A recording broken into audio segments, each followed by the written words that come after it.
All right, good morning, everyone, and welcome back to day 3 of our Seed to Sunflower Challenge. I'm Kylee Liota, and this is my fabulous co-host and coach extraordinaire, Elizabeth Diakos. Hi, everyone. It's great to see you. And thanks for joining us today on our last session in the Seed to Sunflower Challenge, which is called Blooming in All Your Glory. And so, as you can see, I've got a nice extra sunflower in my background today. So we're slowly, I'm drowning in sunflowers this week. So it's pretty exciting. Yes, Elizabeth is very, very creative. I, on the other hand, have just got my framed pictures here because cool. Actually, just quickly tell us about those, Kylie. Sure. So when we were talking about this particular challenge, we were talking about things that give us the inspiration. And for me, for those of you that have been on the challenge, know that I love a good quote. And we started working through some quotes that were really powerful to us. So what we created was some posters with these powerful quotes so that you could print them off and have them with you to inspire you as you're working through your journey of moving from a seed to a sunflower. Yeah, so they're not essential to this program, but they are a nice adjunct to that, and a constant reminder of what you're achieving and where you're headed. So we thought that would be a really great resource to share with you. They're up on our Teachables platform for $14.99 until the end of this week. Till Monday. Sorry, I'm just gonna. Okay. We're having that. So I've been talking to our tech guy today, this morning, Adam, very early, and he's been absolutely fabulous and very patient with some of the tech challenges I know I've had. And we were just sharing how excited we were about these particular posters, and because he's put them up today, he wanted to maximize the opportunity for people to get them at the cheaper price. So we've actually not closing that off, that cheaper price, until Monday at midnight. We've decided to extend that offer through until Monday. So it's $14.99 until Monday midnight, and after that it reverts to its standard price of $24.99. Right, that's midnight. Melbourne time, yeah, Brisbane, Australian Eastern Standard Time. Sunday night for everybody else. Sunday night in America, and it's if you're in New Zealand, it's 10:30. The other way around time. Oh my gosh, all these time conversions. So, all right, you get started, hey? Yeah, absolutely. So on that exact note, I'd actually like to open up with a quote today. From one of my favorite people that I talk about all the time. So anyone that knows me knows that I love Brene Brown, and I have been sprouting all her goodness and all her glory. And this is one of the most powerful quotes that resonated with me, and certainly one of our poster collections. So she said, "Owning our stories and loving ourselves through the process is the bravest thing we will ever do." And that was one of the things that actually kind of kicked off this particular challenge, if you remember, Elizabeth, because we're talking about helping people own their story and helping people live the story that they choose and want to live. And we recognize that it's not the easiest. We know that you have to be brave, and we wanted to support people on this particular journey. So with that, can I just say who's on here this morning? Oh, Evangelia's on here. Good morning. If you're here, Selena's here. Good morning. And if there's anyone else on here, please pop on and say hi to us, so that we can keep engaged as we're going along the challenge today. So I just wanted to do a recap of what we've been doing for the last 2 days before we kick off into today's session. So on day 1, we talked about controlling your controllables and how fear can be holding you back, and also looking at focusing on what's actually in your control, and then using that and measuring yourself on how you're going with that in this last week to what you could do to move that up in your scale over the next week. That was really powerful activity for me. How about yourself, Elizabeth? I think that just remembering that is really important. So actually being aware that we do have that level of control over our lives, that even when we feel like everything's spinning out, and especially now, I think a lot of people have felt that it's that life is kind of coming at them, or that it's really overwhelming. But actually there's always something that we have control over, even if it's just our own attitude. Absolutely. It makes me think of Viktor Frankl in Nazi occupation camps he was a Jewish prisoner there. And he talked about, I know we haven't, this is not in our script today, sorry, Kylee. No, but he talks about how when, if someone wanted to exchange food for a cigarette, he knew that they'd chosen to die, like that they didn't want to live anymore. And so one of the things was every day for him was making a decision. Am I going to take the cigarette and therefore not have any nutrition and die? Or am I going to keep eating and stay alive? And it was all about his mindset. He survived that, because he actually had in his mind, I'm going to get through this. I'm going to make it out the other side. And then, he was able to write down his experience about the search for meaning, which is an amazing book. It's only short and easy read. If you Man's Search for Meaning, incredible story. Yeah.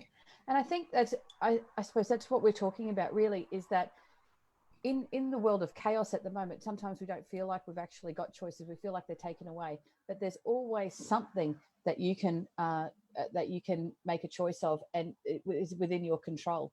I just want to say good morning to Emma, and Pippi have also joined us, so that's really awesome. So in day one, we looked at controlling your controllables. Yesterday, day two was really action-packed, and we started looking at those powerful questions that resonated with you and asking you to focus on the now and take a moment and do a bit of an assessment and what was really powerful for you. And it was so great to see so many people that could take those questions away and start answering them and really just pausing and taking the moment. So that was extremely powerful when we were doing that as well. And I think the thing is, it's not just a once-off activity. These are things that you can do over and over and over again as a grounding activity to remind yourself to come back to the here and the now and focus on what's going for you. Yeah, so those 7 areas of life, it's really important that we kind of check in with each aspect, make sure that we kind of are, I guess, have a kind of an awareness about, the different facets of life, so that when we start to feel like something's not right, just check back in, make sure that you're looking at each aspect before you kind of decide that it's outside of your control. Yeah. And so the third activity that we talked about was really that journey and looking at those 7 areas that Elizabeth was just talking about in terms of where are you now and where are you going? But before we get into a bit of a recap and asking you to share that with us, I really thought it would be really powerful for us to share our own seed to sunflower journeys with you. So Elizabeth, would you like to share your seed to sunflower journey and what kind of got you to where you are? Yeah, so I was so I had babies, first of all. So I didn't actually start my career proper until I was in my early 40s. And I remember I started at the school. I was a teacher, and I started working, and my colleagues were laughing at me because I was so old. I was 42. It wasn't that old. No, it's not old, just saying. In my mind, I was a spring chicken because I'd finally, started kind of, I guess doing what I wanted to do for myself rather than for my family, which I had been up until that point. And so I started working, and they were laughing at me and saying, oh, you're not going to get a cake at this school until your 0 birthday, like till you're 50. So they only did it because it's such a big school. You only got a birthday if you were like 30, 40, 50, 60, like that. And I'm like, I'm not going to still be here when I'm 50. No way. And then I got to 49. I'm like, still here. What's happening? How did I let that happen? Suddenly 8 years have kind of gone by in a flash. And so I started looking at how can I transition out of this, what's happening for me right now. The path I chose was really out of not knowing any better. So I ended up doing a Master of Applied Positive Psychology, which I really enjoyed doing. And I definitely met a tribe of people who I really got a lot from and was able to share a lot with. And that was also my first experience of coaching. So that was a really valuable experience for me. But it definitely was not the most efficient way out, that's for sure. And so by the time I left, I felt like a wounded animal. Like I just didn't really have a plan in place, but I knew I had to get out. And I was doing, I'd started doing a coaching course by that stage.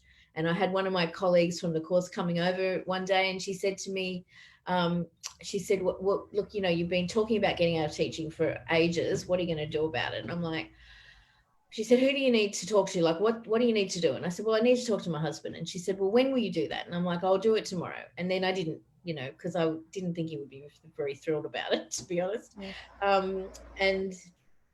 And I by that stage I had been offered a position, just a short-term contract with a not-for-profit, and I was working for them. And I said to him, look, even if I don't get that contract renewed, I still don't want to go back. And he said, okay, don't go back.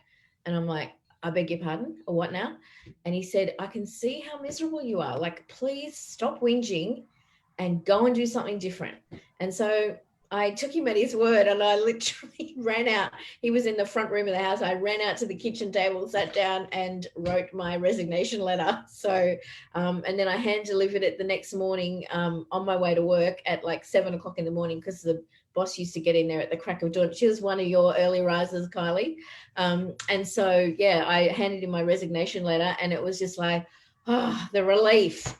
And I actually wrote a great letter. Like, I wrote this letter that outlined the achievements that I'd had in my career, the benefits that I brought to the school, some of the great connections and friends that I'd made there, and some of the impacts that I'd had on the school community.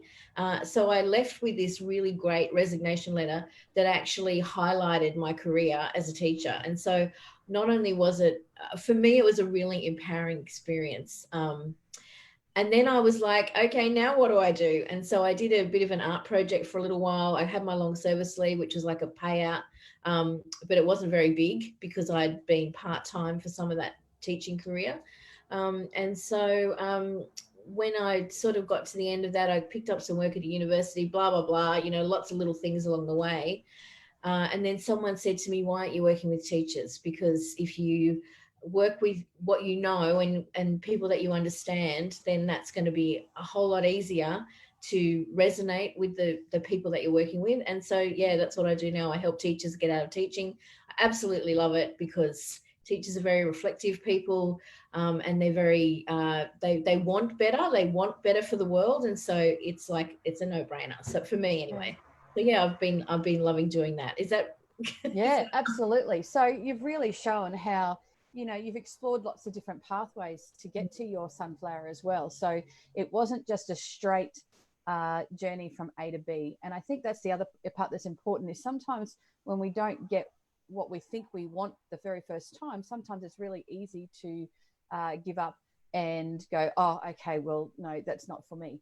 But in actual fact, there's many different ways to get to your path. And when you get there, because it doesn't feel like work. It feels like joy, and it brings you joy in terms of what you're doing. And I talk about it gives me energy rather than drains my energy. So when I'm doing activities that I know don't resonate with where I'm at, I feel energy drained. And when I'm doing activities that give me that joy, they actually give me energy. So that's how I know, for me, that I'm on that right trajectory. Good morning, Rebecca. So Rebecca's joining us from Wisconsin up in America. So thank you very much for coming in and jumping on. Rebecca and I used to work with each other feels like about 100 years ago, in my very, very first teaching post, actually. So that's a good link into my seed to sunflower story. So mine is a little bit different to Elizabeth's, and I think everyone's got their own story. And as I said earlier in that Brene Brown quote, owning your story is the most powerful thing that you can do. So I had a pretty standard upbringing. There was nothing particularly outstanding about it. I went to school and things like that. I always wanted to be an educator, always. The type of education changed a little bit. So at one point I wanted to be a music teacher, which the flaw in that was I actually can't play any music. So that was a bit of a issue for me. But what I found is I fell in love with disability education and passionate about empowering young people with disabilities. And that's actually where I met Rebecca. And so I did the traditional thing. All my friends were getting married. and having babies. So I got married and had a baby. I had two actually. And then my marriage kind of fell apart because I did what I was expected to do rather than what I wanted to do. So I had two little babies and I set off on this new trajectory. I got a promotion. So I was a single mum working in a higher, in an administration career in a school with these two little babies. I started planting some seeds. So what another area of passion for me was around the Māori and Pacific Island community. I'm exceptionally passionate about that. And so by planting some of those seeds, an opportunity came for me to go and train educators over in the beautiful country of Samoa, where I happened to meet my second husband and came back.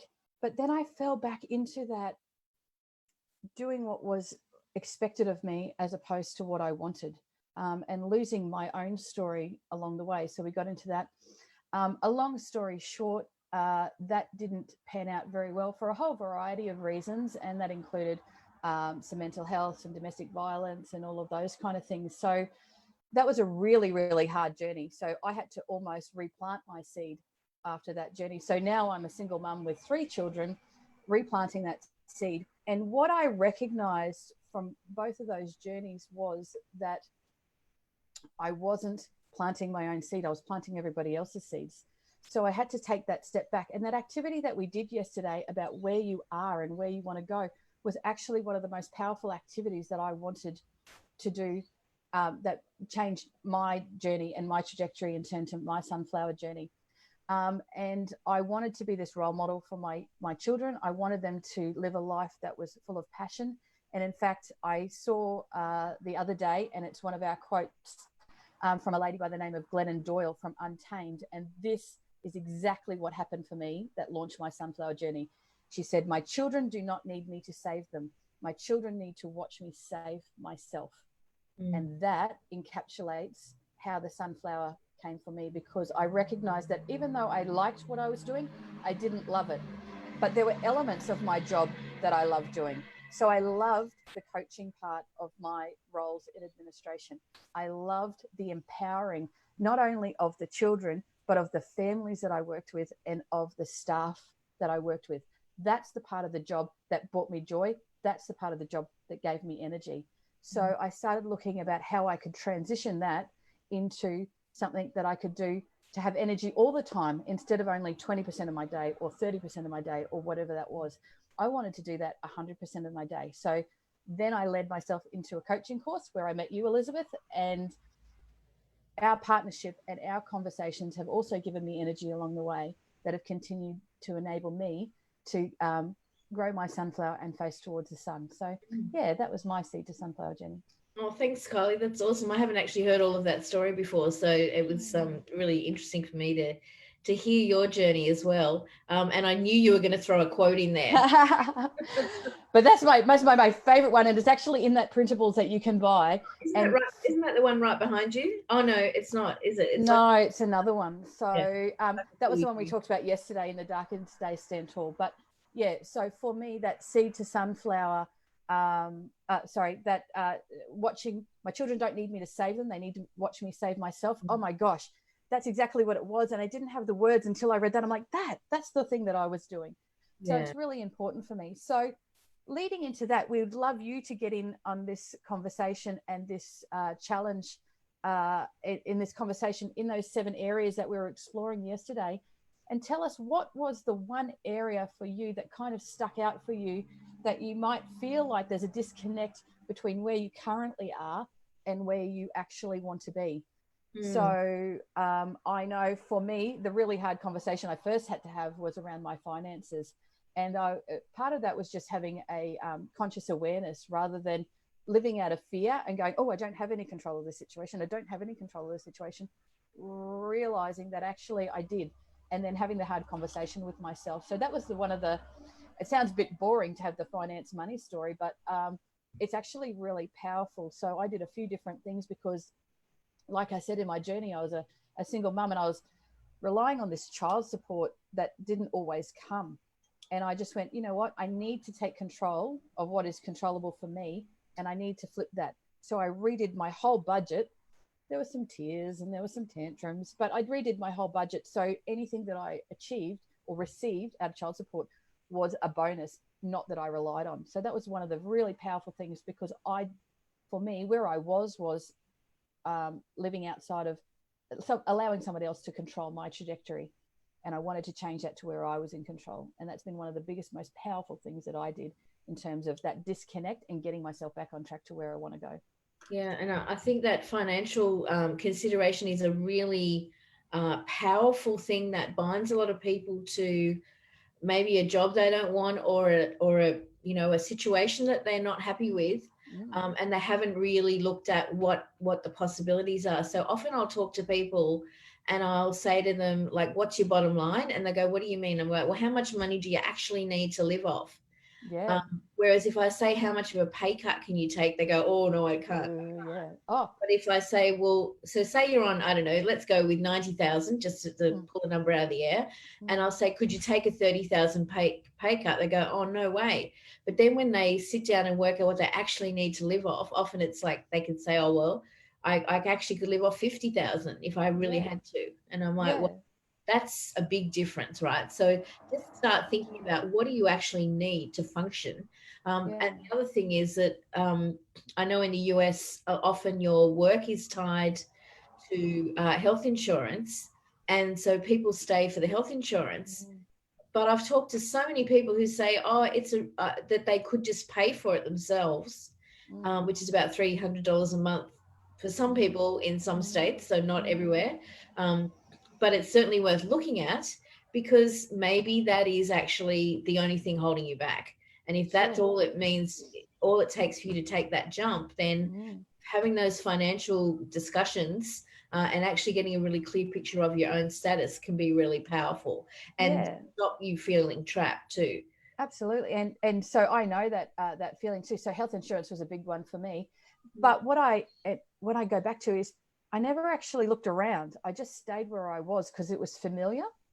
And when I actually took the time to have a look around, I actually saved $50 a month.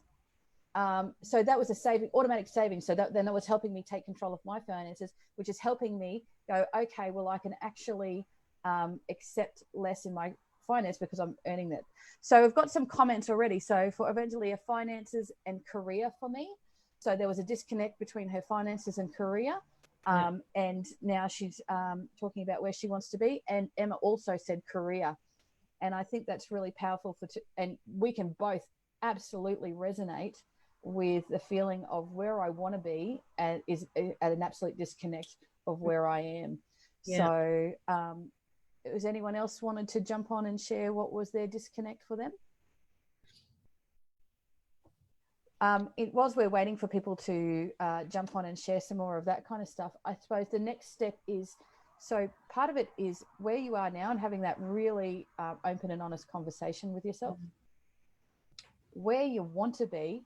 And that's really having that aspirational and being allowed to dream what you want to dream about, what that looks like for you ideally.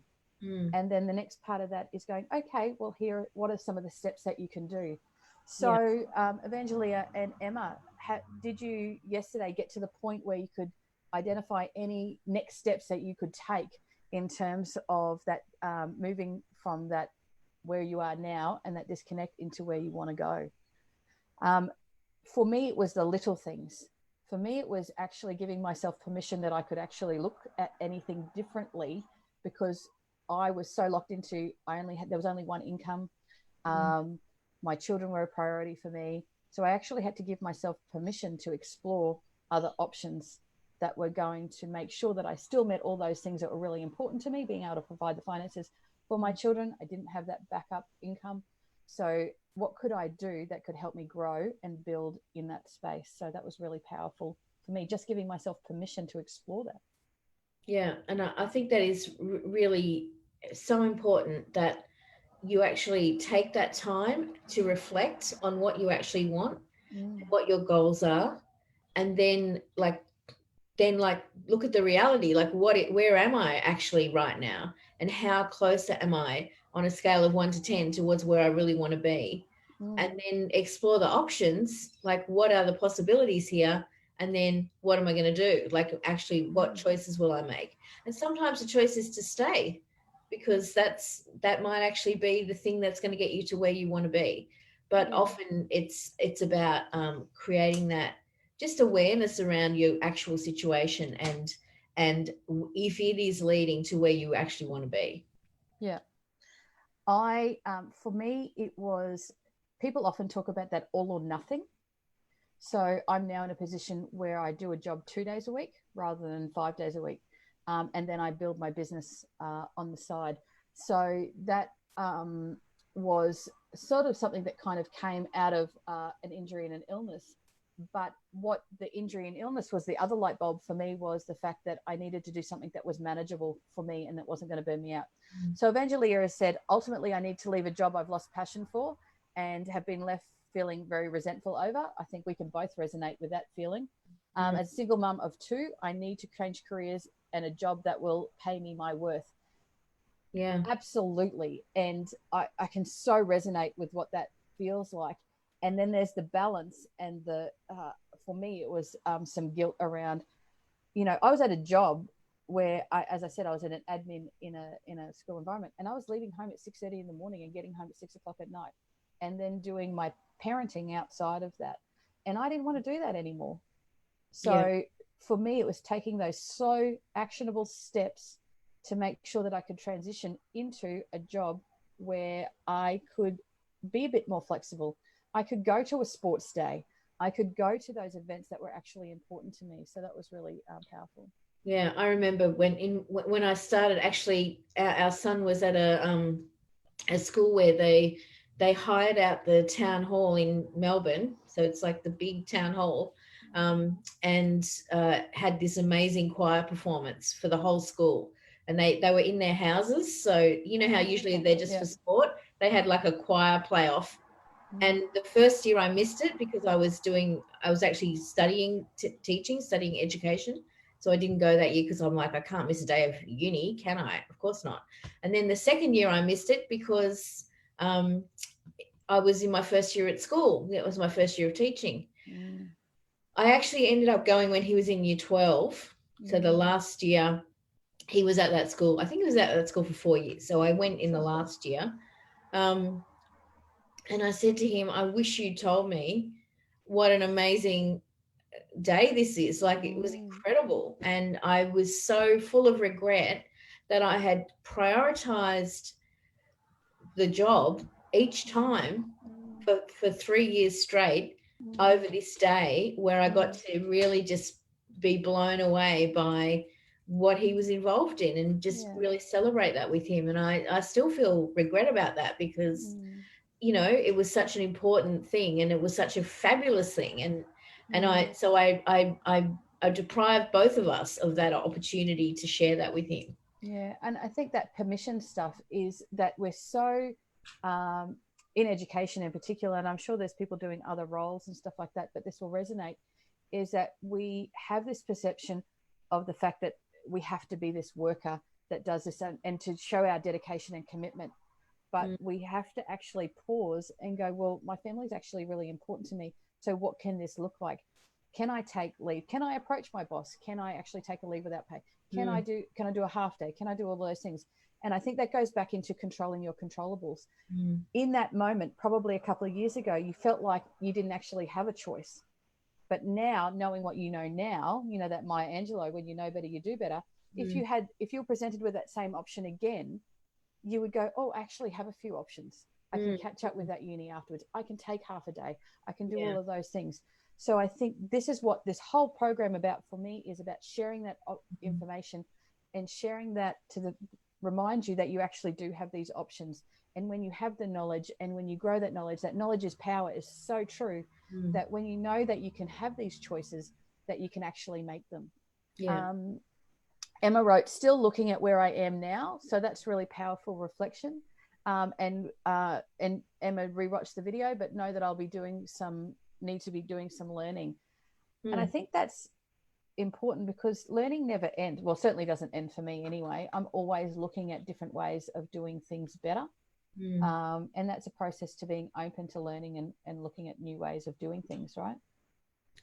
Absolutely. So speaking of looking at things, I was thinking that we might start to look at how we can frame what we're looking for in a positive way. So instead of feeling like we're running away from something, or that we're like, I think I said yesterday about the story of the dog sitting on the nail, and Yes. that it's moaning and whimpering, and the owner's the friend says to the owner, why doesn't the dog get off the nail? And he says, well, it doesn't hurt enough. Mm, And that was how I was. mm, But I guess I want to just start thinking about, well, what if we said, instead of what we don't want, what is it that we do want out of life? Because I think it's really easy to swing back into that negative thinking and go, yeah, oh, I don't want to be here, and I don't want to live like this, and I don't want to have to yeah. do X, Y, Z. Mm, And it kind of is back to that, what do we have control over? But it's also about reframing it and saying, okay, if these are all the things that I know for sure that I really don't want out of my life, mm, what actually is it that I do want? And I remember when I was doing my coaching and my coaching course, and I was still working as a teacher, and I would, I was moaning a lot back then. I apologize to everyone who knew me back then that I was moaning a lot. I was the dog on the nail for sure. That mm, story really resonated with me, because I'm like, oh boy, that was so me. And yeah, so there I was, always talking about what I didn't want. And mm. finally, the lecturer who was teaching us coaching said, Elizabeth, what do you want? And I was like, oh. And then I was at a friend's house, and her kid was really being annoying. And she said, get off the couch. Stop touching that. Don't fiddle with that. Just kept. And I finally said to her, what do you want him to do? And she Yes. went, oh, okay. And Mm, so yeah, I think it's really powerful to just kind of shift the whole thinking around that and go, yes. what is it that we do want? Yes, absolutely. And I think that gets into that positive framing. And what we talked about, I think on the very first day, we talked about that reticular activating system. And we know from a neuroscience philosophy that our brain sources for, it scans the environment and looks for information to reinforce what our thoughts are. So Yeah. when we are framing from the negative, it actually looks and scans for opportunities to reinforce that thought that you've got. But if we do the alternate and we reframe from the positive, our brain scans from that. So behind me, one of my really privileged experiences this year was I actually got to, I'm now a Dare to Lead trained facilitator. And that was really so powerful for me, because I had done that reframing around not what I don't want to do, which is I don't want to be in this job, or whatever it is. I reframed around the fact that I want to show up and positively serve and empower others. And I want to get the learning that I need to be able to do that in the best way that I can possibly do. And the Dare to Lead training had been advertised, and I love, as I mentioned earlier, I'm a Brene Brown fan. Got a bit of a girl crush on all of the stuff that is Brene Brown. And then this opportunity came up, and it actually is my best friend's brother's mother-in-law, who actually went to America and did their lead training with Brene. And they contacted me and said, would you like to join? And I was like, yes. I just said yes straight away, because that is about, from framing from the positive, those opportunities then started to present themselves. It's like my brain scanned for opportunities that Mm. came along. So I would absolutely love for the people that are watching here to talk about one of their goals, or one of the things that they might have identified from today, Mm. and how we can help you. Even if you've got it in there and it's just in your thought bubble at the moment and you're not sure how to reframe it from the positive, share with us and we can help you and actually show you how to change that thought belief right now in terms of turning into a positive. We're talking about that reticular activating system, and after we got off this session yesterday, Mm. one of my friends sent me a message and said, "Do you have any tips on teaching my child to draw?" Because I used to be an art teacher, and particularly like some kind of method, because she wants to draw a cute owl. And I called him just quickly and said, "Oh, look, break it into the shapes that are there, and that'll help." And I gave him a few suggestions. And then as I was walking through the house, I'm like, oh my gosh, our doorstop at the front door is in the shape of an owl. Oh, And wow. I'd forgotten all about it, but I saw it and I'm like, oh, so I took a photo of it and sent it to him because it was kind of cute. And I'm like, wow, I would not have gone looking for owls, and I certainly didn't think I had any owls in my house. Yeah. And there's this owl. It was so weird and awesome. Yeah. So it is really powerful to be when you're looking for that opportunity or that good thing, even if it is just a doorstop. There's you're wired for that. You start to be really start to look to notice where those opportunities arise or where those kind of resonances start to happen. Yeah, absolutely. And I think, on a bigger scale, you were sharing me with this amazing. So we've been talking about this program for a little while, and we've been talking about another program which we're going to share with everyone in a little bit. But we're talking about getting that momentum, and we needed to get some of that momentum. And you were sharing with me yesterday how just by creating the momentum of actually actioning what we've been talking about has created momentum for you in your other group. Yeah, that's right. So in the Get Out of Teaching group on Monday, there were like, I don't know, like 97 people lined up to join the group. And I'm like, I don't even know why or why that happened, but there they were. So, and also someone's wanted to book a clarity call with me as well, which is great. And I think that is because we're, creating this positive energy around what we're doing. So it's exciting. And it's a thing, like it's real. It's not, we're not just talking about it, it's actually starting to happen. So that is really exciting. Yep. So Evangelia shared, she said, some of the thoughts that I constantly have on my mind are, I have to leave, I have to get out, I have to find another job, I need to find a job that will provide better for me and my kids. So what could we, one of the suggestions we could make in terms of reframing that into the positive? Yeah. So I think first of all, there's that running away, I have to get out. So maybe just a little reframe of that. And actually in the resources, we've got an actual picture frame that you can download on the Teachable platform. So if you think about reframing that, I have to leave, maybe instead of talking about like running away, think about what it is that you want to run to. So maybe you could say something like, I want to work in a place where, and list your criteria for what an ideal workplace would be for you. So that might be part of it. And the getting out, I'd like to go into something new, whatever that is. And I need to find a job that will provide better for me and my kids. So for me, that was around, I am going to find a job that enables me to live my passion and to provide the financial security and stability and opportunities to demonstrate to my children that you can actually achieve whatever it is that you want.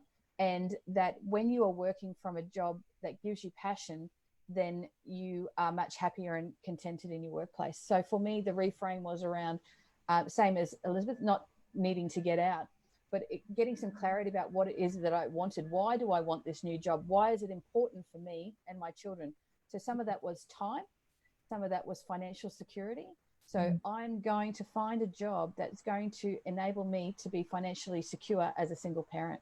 It's going to enable me to live the life that I want to do, which includes, I'm very passionate about this because I'm trying to get my passport sorted out now. Once all this is over, I want to travel and I want to take my children traveling with me, because the most powerful experience for me when I took them traveling was, I took my big two when they were 4 and 5, and they still talk about it now at 13 and 15. They still talk about activities and things that they did. So for me, it was about being able to create experiences for my children. And I want to be able to do that for my youngest one as well. So talking about what you want that job to create for you, which is that financial security, that freedom, that flexibility, rather than what you're trying to get away from. Yeah. And Pippi is saying that her constant thoughts are, because she's recently redundant, that she needs to have an income, needs to bring in money, but also that she wants to be doing what she loves, that empowers her and the people she works with. So that's a really interesting one, because that is about, it's something positive. You want to bring in money, but maybe it's that there's this kind of almost I don't want to use the word desperate, but there is a little sense, I think, a sense of that. So maybe if you think about it in terms of, I am going to be able to find something that really suits me. So reframe it instead of saying, oh, I need to get this. And there's that kind of, desperate feeling. Say, I am going to find or create something that is just right for me.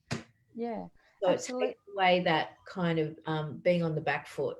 Yeah. And I don't think it has to be, when we talk about purely transitioning from a job that you don't like into something that gives you a fulfillment and all of those kind of things, sometimes there is a transition process. So you might need to do a little side hustle on the way whilst you're building. I don't think it's an all or nothing kind of mentality. What we want to get to is a both and. I can have the job that I want and fulfill myself in that passion. It's not I can only have this particular job if it gives me that passion. So on the way, there are always things that we have to do as we're building and growing, but it's about keeping where you want to go in the forefront of your mind rather than pushing that to the side every time. So, and I'll give you an example for that. For me was as I'm looking at this kind of opportunity and where I want to go in life, I got offered a full-time job to go into a different environment, do sort of the same work that I do in my role now. And the money was quite luring. I have to say, as a single mom, when you get that little, that little dollar sign over there, the first thing I look for is money. And then I went, but is that actually going to get me to where I want to go? And is that going to fulfill my passion? And yes, it's short term, going to fill a gap for me in terms of that financial security, but long term, is it going to give me what I wanted? So I actually turned it down for a few reasons, but that was one of them, was that whilst I can do the job, whilst I'm sure that I could turn it around, be successful, and yes, it would give me that short-term security, it wasn't actually going to get me where I wanted to go. But the best part of that was I actually am now clear on where I want to go. So that made that decision so much easier for me in terms of saying no. Does that make any sense? Yeah, that makes total sense. So if we think about it in terms of those, the 7 areas of life, the financial area is one really important one.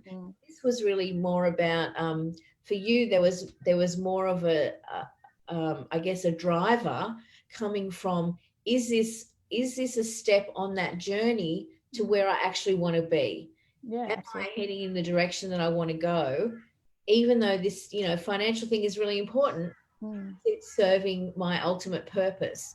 And I think that's part of what we have to remember, particularly about work, that it's a two-way street, that we go and serve the job, but also that should serve us. So if it's not going to serve you, not going to serve your ultimate purpose, then you need to go, okay, well, is that a good fit for me? Yeah. And when you look at all those different areas that we talked about, so the personal growth, the families, relationships, the career, business, the money, the community, if it's only ticking one box for you, then that's probably a sign that it's probably not necessarily, you might need to review and reflect on that. So if it ticked the finance box for me, but it wasn't going to give me personal growth, it wasn't going to enable me to live the life that I want with my family and in my relationships. So when I went down that, it actually became quite an easy decision to make, even though the finances were quite luring. So it's a good reflection tool. Emma said, I want to find a job that is right for me, is fulfilling and full of joy. So that's awesome. That's where you want to be. So then your action steps become, do you actually know what fulfills you? Do you know what gives you joy? What are some of those things that tick a box for you in that particular area? Do you have the skills in that area, or do you need to go and get them? So all they're the little different action steps that you can start thinking and processing and moving forward on. Yeah, so start doing a bit of an audit. Like, is this actually, am I equipped to do this? And if I'm not equipped, is the cost of becoming equipped worth it to get to where I want to be? Yeah. So with that particular activity, I think this is a really powerful thought process as well. If you're not getting the results that you want in life, they're kind of linked to the actions that you're taking.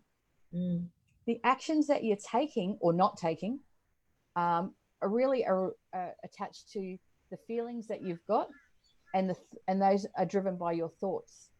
So if we sit there and say, for example, I'm not losing the weight that I want to lose. I think that's a pretty common one for most of us at some point in our lives. So the result, I'm not getting the result that I want. I'm not losing the weight that I want. Well, what actions am I taking or I'm not taking?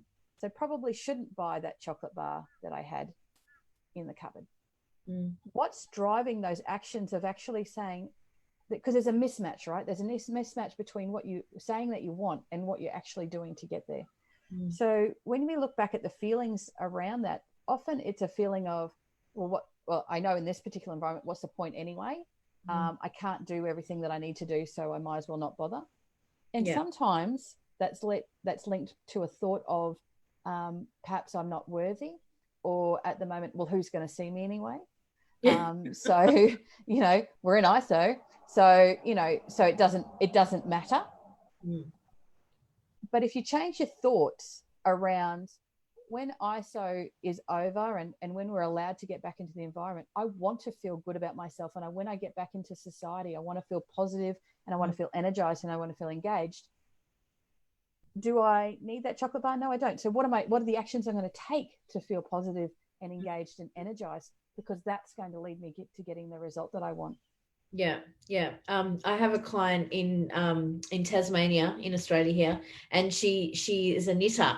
And so she makes beanies and stuff, and they're awesome. But the bit she hates about doing it is, and she loves it, but it's the stitching up when she has to like join the last little bit of sew the sleeves on or whatever.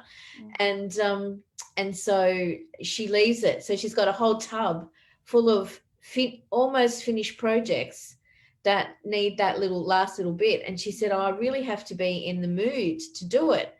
And I said to her, okay, but if you were a truck driver and you drove a refrigerated truck from, say, Sydney to Brisbane, would you tell your boss, I'm sorry, I don't feel like it today, like bad luck, you know, this job's not going to get done because I don't feel like it? Or do you go, you know what, I have to do it because that's my job and I'm just going to suck it up and do it? And so sometimes you can't afford to wait until you feel motivated to do whatever it is. So for my client, her overarching goal is to create her Etsy store that will bring in an alternate income. So she's on sick leave at the moment, but she wants an alternate income that will replace her income. And so that's her goal. So in order to serve that goal, sometimes we have to do some stuff we don't really want to do. But knowing that the goal's there at the end point, it's really motivating. So for us this week, trying to solve about a bazillion technical issues, you got no idea. So last night I was trying to do something to send out emails and I couldn't get it to work. Finally got on to Adam, our techie guy, and he said, try a different server. And I'm like, you are kidding me. I've spent 4 hours on this. And he solved it in 5 minutes. And I'm like, oh my gosh. And I so did not want to do it, but I knew it was really important that I got it done because this was all part of our Seed to Sunflower challenge and I wanted to make it work. So I was highly motivated to make it happen because of that. And I think if we just link it back into those actions, so it would have been really easy at that point because what happens is when the action's not going the way that you planned, the feelings and thoughts come up for you. Oh God, I can't do this. Oh my gosh, this is ridiculous. Oh my God, I might as well give up. Oh my gosh, you know, all those negative self-talk and that negative thoughts come up for you. And that goes back into controlling your controllables and all of those things that we've talked about. But your reframe around that was, I want to be on this call tomorrow and I want to get this information out because my feeling is this is a really positive message and I am empowered and inspired to help my community. So that was changed by changing your thought of, I'll stuff this to, I really need to make this happen for my community. Tell them I said that. Well, we've all look on those tech issues. I've said more than that, but it changed the fact that you went back and your action steps reflected the fact that you had changed your thought process and your feelings about it. Rather than giving up, you kept going and you took the action that you needed to get the results. And look, we're here today.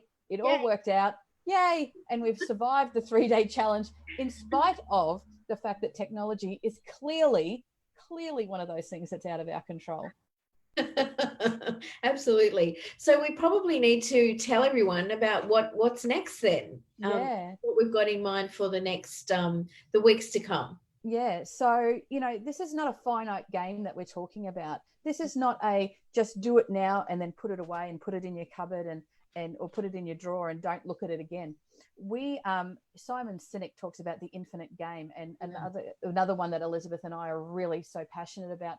This is a long game, and you will ebb and flow, and there are things that'll flow really well sometimes, and then you'll have a little dip, but you get back, because the infinite game is around creating a life that you want to live, and in creating it in a way that you want to live it, to live your best life and to get what you want. So from that, Elizabeth and I have created this offer and this project for you.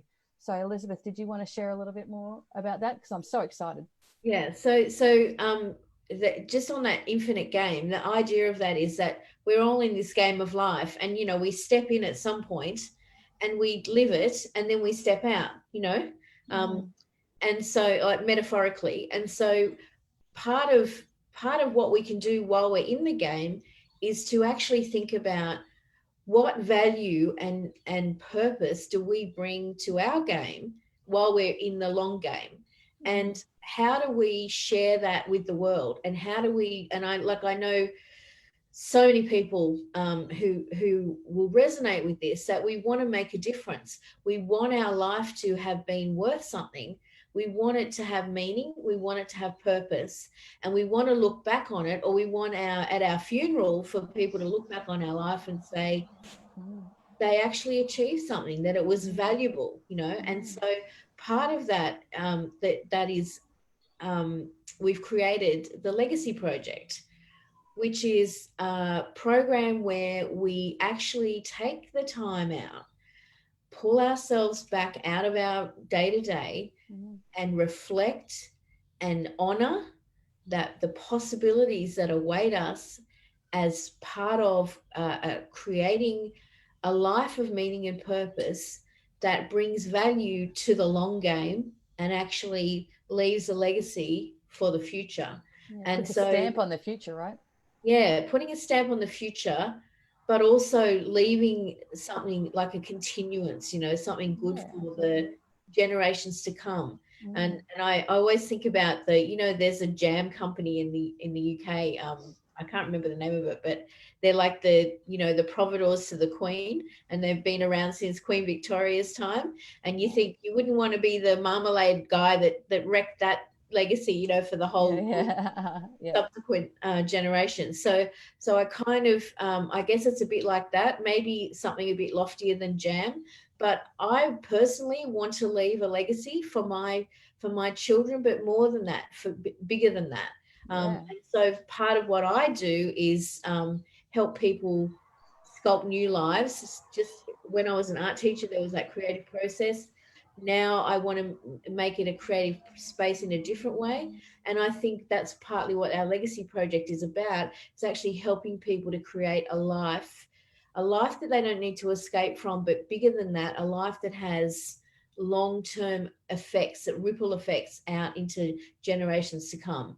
And a positive impact. Yeah. And so we've created a program where we get an opportunity to step back and reflect on all those things.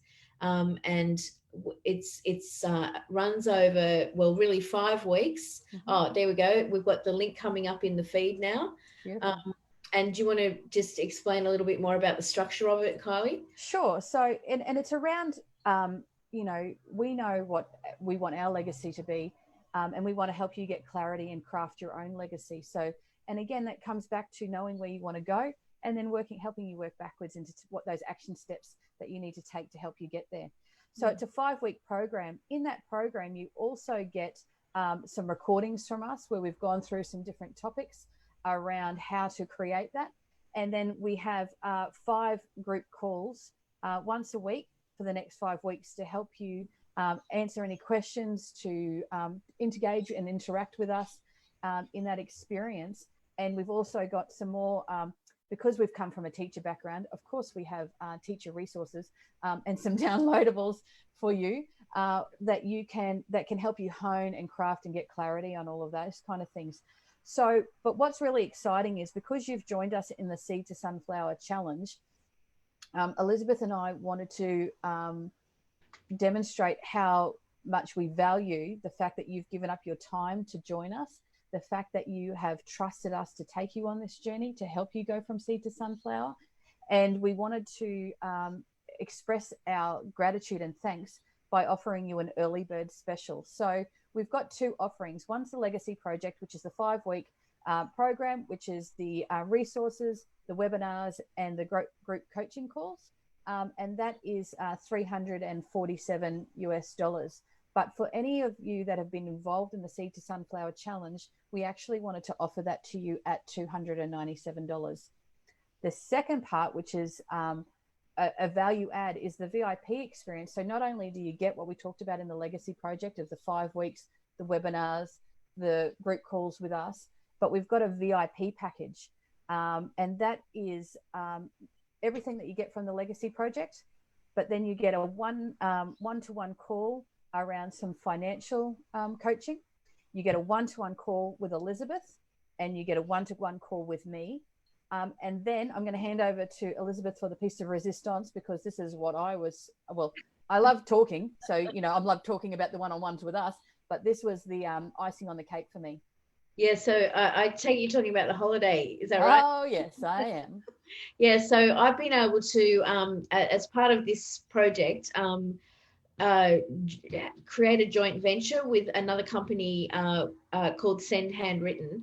And as part of that, we can offer you a holiday, not to get to the destination, but to actually, once you're there, for some really amazing luxury accommodation.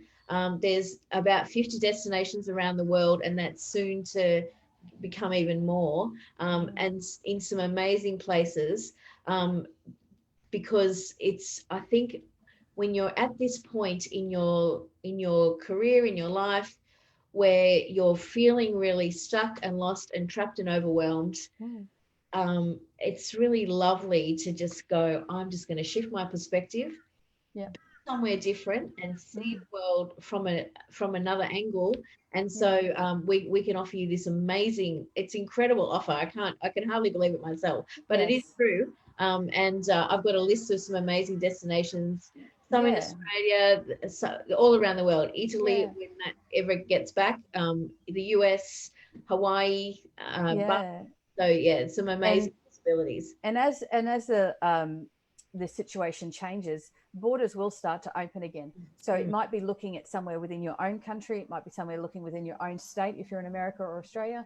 But eventually these opportunities will open up and present themselves. So it's just something you don't need to use that offer straight away. No. It's like an 18-month window there. So it's not like you have to, decide today that where you're going to go. Yeah. So the VIP package, as I said, is the Legacy Project plus all those extra bonuses. And that price is $647 US. But for anyone that's been part of our Seed to Sunflower Challenge, we're actually offering it for $597 US, because we wanted to thank you and we wanted to acknowledge your support and, again, express our appreciation and gratitude for joining us and working through this journey with us. So those offers are going to be available until midnight Melbourne time. And then that early bird special. Monday. Sorry, say that again. Right? Oh, what did I say? Monday. Yes, Monday. So, but what you need, if you want to join them, is you need the promo code. So when you go onto the link, you'll see the price and it'll say $347, and you'll go, oh, hang on a second, they told me it was $297. But we're going to put the promo codes in the link below. So if you want to just join the Legacy Project in and of itself, which is going to be huge value, the Legacy code is STS, like Seed to Sunflower, May 2020. If you want to join the VIP experience and get all those extra value add-ons, it's Legacy VIP May, and they're coming up in the chat below so that you will see that. So those codes are only available to you that have been part of the Seed to Sunflower Challenge. And again, we just really wanted to take the opportunity to thank you for joining in this. As we wrap up, is there one final comment? What's one takeaway from these 3 days that you could share with us that's been really valuable for you as we're going through that? Did you have anything else that you wanted to add into that, Elizabeth? Oh, I really encourage you to go to the Teachable platform where we've got an explanation of all of that mapped out in writing, so you can actually have a good look at it. And we've got a bit of an explanation about what the purpose of the legacy project is. But we talk to so many people who want to make a difference in the world and who want to create something that goes beyond themselves. And so I think I'm just so excited to be able to offer that, and I want to share that with our community here. Yeah. And so, yeah, I'm looking forward to doing that. And we're going to launch that next Thursday. We're launching the first video module, and we start the group coaching the following Tuesday morning at the crack of dawn again. So we wanted to keep the momentum going. So we kick off our first group coaching on Tuesday, the 19th of May at 6:30 Australian Eastern Standard Time. So it's the same time as these calls that we've been doing with you each day. Yeah. And that is also, from my perspective, it's for you that are in Australia and New Zealand and on the southern end of the hemisphere. It's about starting off your day in a really good frame. And for those that are on the northern hemisphere and it's at that other end, it's about giving you something to think about as you're going to bed so that you can set yourself up for the following day for you. So that's really exciting. Evangelia said, thanks for a great course. Really enjoyed it. Susanna said, thanks for some good insights. Thanks for the time and the knowledge offered. Greatly appreciated. Fantastic. Do you have any particular standout? What about for you, Elizabeth? Over these 3 days, has there been anything particularly that stood out for you, both on the calls and maybe off the calls?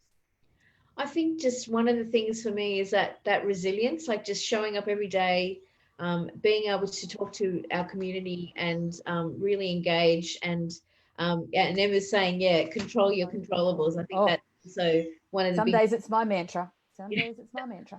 Absolutely. Now we're past time, so we should wrap this up. Sure. And let everyone get ready for whatever's approaching them in their days. Yeah. Thank you so much, everyone, for joining us on the Seed to Sunflower Challenge.